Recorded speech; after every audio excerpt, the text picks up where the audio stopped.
Tony Montana llegó a Miami como un refugiado cubano.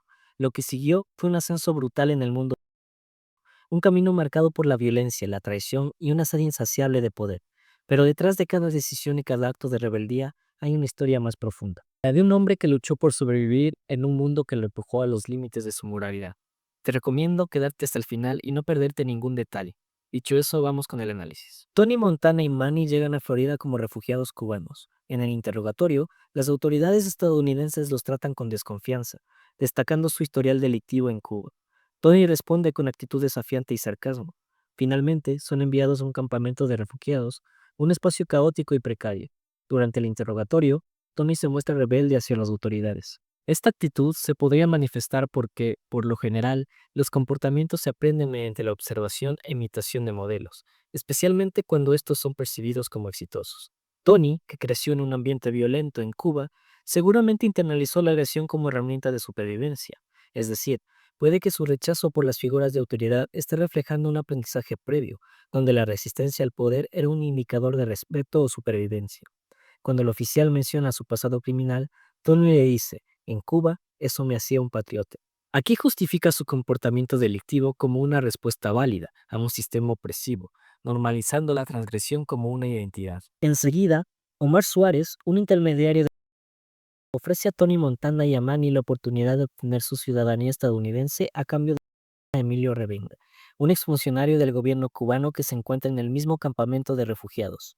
Tony acepta el encargo y en una escena brutal y directa la Revenga. Es importante entender que, muchas veces, las decisiones morales se basan en el interés personal y en la reciprocidad. Es decir, si tú me das algo, yo también te lo doy. Tony actúa claramente de esta manera cuando acepta el encargo de Omar. Para él, de revenga no es un acto moral o inmoral en sí mismo, sino un medio para obtener un beneficio personal, en este caso, la ciudadanía estadounidense.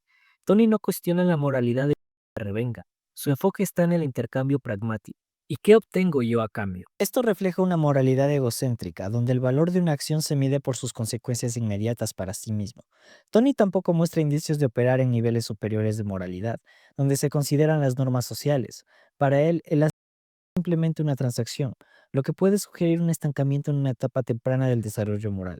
También es muy común que las personas puedan dejar la responsabilidad moral al justificar sus acciones como necesarias o beneficiosas.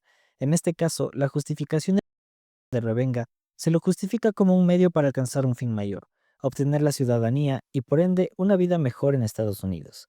Esta racionalización le permite separar su acción de sus valores morales internos, reduciendo la culpa, y también tal vez esto se nota cuando Tony siente cierto remordimiento después de la... En su mente, el acto está justificado porque le permite avanzar en su búsqueda del sueño americano. Enseguida, viene la famosa escena donde Montana y su grupo llevan a cabo un violento encuentro en un hotel, donde se enfrentan a un grupo rival de una... La escena transcurre con una serie de actos violentos a causa de no llegar a un acuerdo por el intercambio de la mercancía.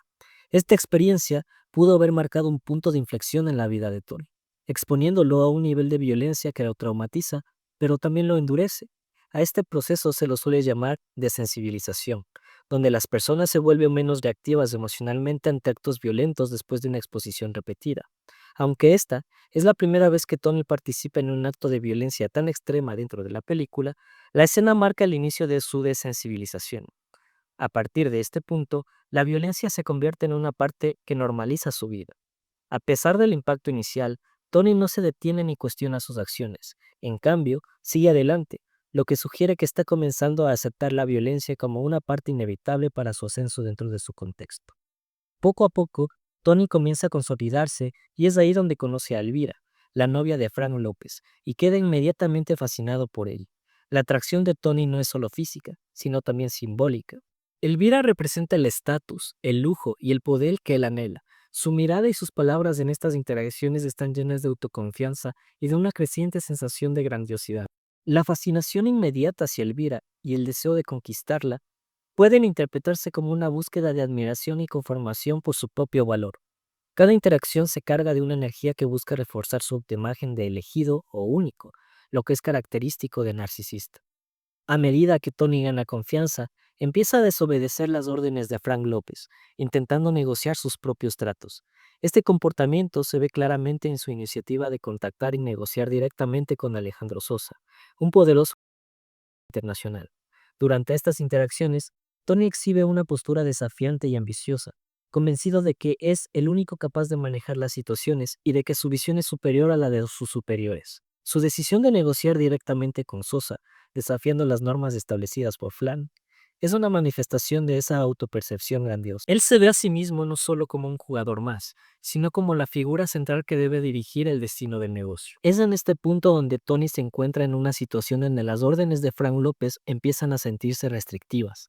La tensión se intensifica cuando Tony se da cuenta de que las lealtades dentro del negocio no son muy confiables y que Frank, en su intento por mantener el control, actúa en contra de él, traicionándolo e intentando acabar con su vida.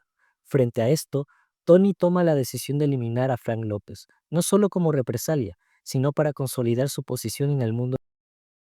Tony, en este momento, utiliza la traición de Frank como catalizador para justificar sus acciones, manipulando la situación a su favor y demostrando que no está limitado por convenciones morales o emocionales. Esta conducta es muy común en el perfil psicopático, donde el sujeto actúa principalmente en función de sus propios deseos y objetivos, sin considerar las repercusiones sociales o personales. Dado que Frank ahora está Montana ha alcanzado un nivel de poder y riqueza que le permite disfrutar de una vida de lujos como mansiones, fiestas, autos de lujo y una vida llena de consumo. Aún así, poco a poco, se puede ir notando un aislamiento progresivo en la vida de Tony. Todo aquello que tiene no le brinda una verdadera conexión con los demás ni consigo mismo, como él tal vez pensó en algún momento de su vida. Las relaciones que mantiene son escasas y sin mucha profundidad, ya sea con sus socios, familiares o amigos. Fromm sostiene que una vida basada únicamente en la acumulación de bienes materiales y en la búsqueda del poder conducen a una existencia superficial y carente de autenticidad. Tony, en su afán por conseguir reconocimiento y estatus, se distancia de lo que verdaderamente podría dotarle de sentido a su vida, cayendo en un círculo vicioso de aislamiento y vacío. La búsqueda de sentido es un motor fundamental en la existencia humana. Tony pensaba que el dinero y el poder era todo lo que necesitaba para tener una vida plena, pero por lo general, cuando se prioriza lo material sobre lo emocional, se ve privado de la oportunidad de encontrar una razón que trascienda la mera acumulación de poder. Esta falta de trascendencia y la ausencia de un propósito genuino le genera una sensación de desesperanza que poco a poco se podrá reflejar en su consumo excesivo. A lo largo de la película, y conforme va avanzando la trama, se puede ver cómo Montana comienza a experimentar una creciente desconfianza hacia quienes lo rodean. Se empiezan a notar actitudes cada vez más paranoicas, cuestionando las lealtades de sus colaboradores y adoptando comportamientos defensivos ante cualquier señal de traición o conspiración. Uno de los rasgos fundamentales del trastorno paranoide de la personalidad es una desconfianza crónica y la interpretación errónea de las intenciones de los demás como malévolas. Los individuos con este trastorno son hipervigilantes ante cualquier señal que pudiera sugerir una traición o un ataque. Tony, en su creciente paranoia, se encuentra siempre alerta, interpretando incluso los comentarios neutrales como críticas o ataques personales. La paranoia de Tony no solo afecta sus relaciones inmediatas, sino que también lo empuja hacia el aislamiento. Al desconfiar de todo a su alrededor, se distancia de aquellos que podrían ofrecerle apoyo, lo que aumenta su sentimiento de soledad y muestra un claro aumento del trastorno. Uno de los actos más impulsivos de Tony fue su decisión repentina de a Manny. Aunque luego muestra cierto resentimiento, esto puede indicar un cúmulo de emociones reprimidas dentro de él. También refleja todo lo que he ido mencionando en el transcurso del análisis: su psicopatía, sus rasgos paranoides y el aislamiento y refugio en el consumo de sustancias. En el final de la película, se puede ver a Tony enfrentarse a un asalto implacable en su propia mansión. El ejército de Sosa irrumpe en la mansión de Tony. Este ataque coordinado simboliza el colapso inminente del imperio que Tony ha construido a lo largo de la película. Tony cree poder enfrentar cualquier desafío, incluso cuando la situación es claramente insostenible. Todo esto evidencia un concepto interesante de Cagneux, que aunque no suele estar siempre a favor de sus propuestas arquetípicas, propone el concepto de ibris. Según él, todo el comportamiento compulsivo de Tony se podría ver como la expresión de su sombra, esa parte oscura y reprimida que lo impulsa a actuar sin límites y que, en última instancia, lo condena. Jung sugiere que cuando el héroe se niega a integrar o reconocer su sombra, el desenlace es inevitablemente trágico.